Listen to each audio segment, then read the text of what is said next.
Hi YouTube!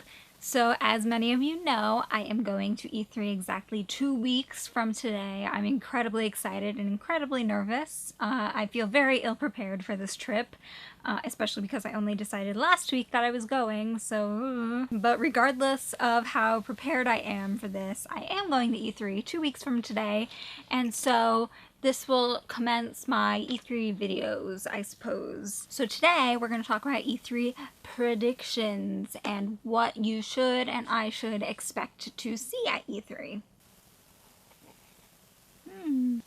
This is my Marie Tsum Tsum mug. It actually has a little tiny nub. I don't know if you can see it. It has a little tail. Doo-doo. Or a butthole. So it's no secret that E3 this year is going to be a decent amount smaller, more low-key than it has been in pretty much the entire past decade. There's really nobody to be expecting new console announcements from. There's no huge expected surprises on the horizons. So E3 probably won't be huge this year. There probably won't be many big announcements that people are like jaw on the floor posting the stupid Futurama fry meme money something something. I'm sorry, my brain is just not working right now. It's the coffee probably, or not enough coffee. But nevertheless, we do have an idea of what each company is bringing, and so I am here to tell you about it. I'm noticing now my eyes really early. Steve Buscemi eyes right now. So first of all, for an idea of who to expect things from in the first place, Microsoft and Sony are having their normal press conferences in their big old theaters. I will not be at either of them because I didn't get an invite. And then outside of those big shows, EA, Bethesda, and Ubisoft will be having their own little presentations for their specific games. Square Enix won't be having a stage show. They'll be doing the same thing they did last year with their little YouTube show. And most of you, if you're watching this on my channel, probably already know this, but Nintendo will not have a Nintendo Direct like they have in the past few years. This year they will be having a full day of Treehouse streaming focused entirely on Zelda. I will put all of the times for all of the shows down below and some links for where to watch them. So now that that's out of the way, all of the shows that are happening, the times that they're happening down below, moving on, the only ones that I'm actually going to talk about today are the big three: Nintendo, Microsoft, and Sony. And I'll start with Microsoft, and I'll tell you why I'll start with Microsoft. I'm actually not going to be able to watch the Microsoft stream live at all. Microsoft stream starts the morning of the 13th, and the entire time that they're streaming, I will be in the air, flying over to LA, hating my life because I got a really crappy middle seat and no Wi-Fi and Delta. So while I will be tweeting, live tweeting pretty much the entire show, as much as I can with whatever Wi-Fi I can get, I will not be live tweeting Microsoft's press conference, and I won't even be watching it. Chronologically, it is the first show, and I hope that everyone will bombard me with tweets and messages so that I can figure out what happened as soon as I land in LA, but for now, the two big things that we can definitely, for sure, expect from Microsoft's press conference are Gears of War 4 and the new Forza game. Neither of which I particularly care for, but, you know, there's a market. Another prediction that has been tossed back and forth, I personally think it will happen, but a lot of people are saying, no, it's definitely not gonna, is new Xbox One hardware. It's still going to be an Xbox One system, it's still going to play Xbox One games, but it's either going to have updated hardware or it's going to be a slim version of the hardware. And the reason that I personally think that it's definitely going to be announced is because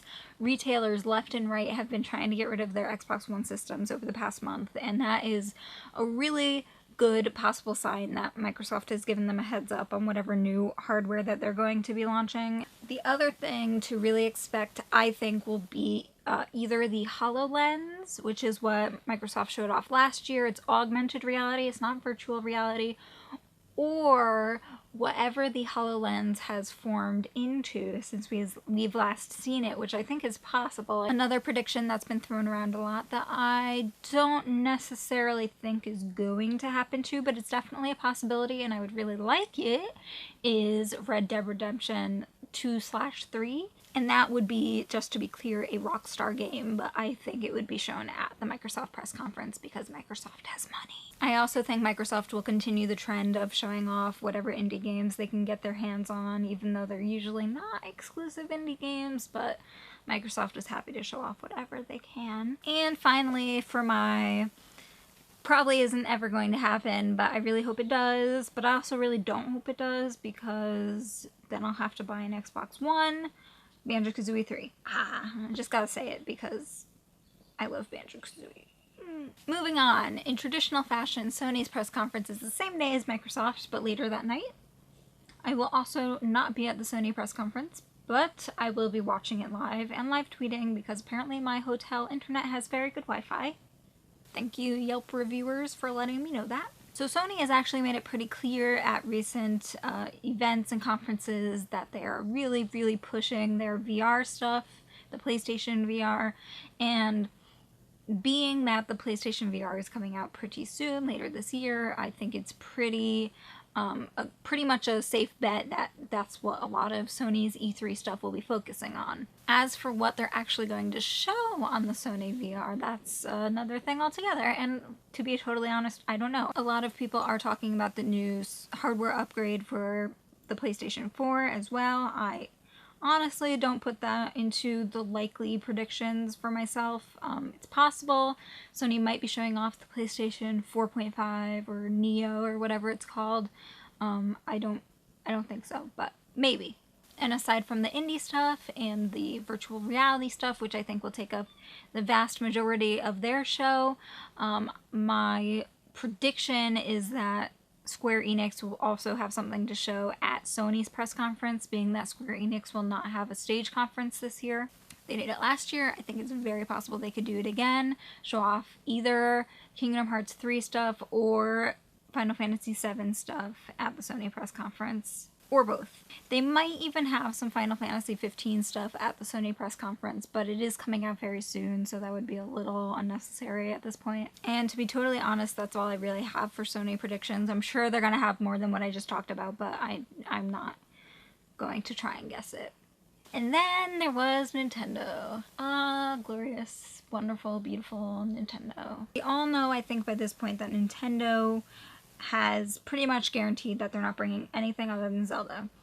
They have said numerous times that they will not be bringing the NX, they will not be doing an announcement presentation, they're just going to bring Zelda, and Zelda is it.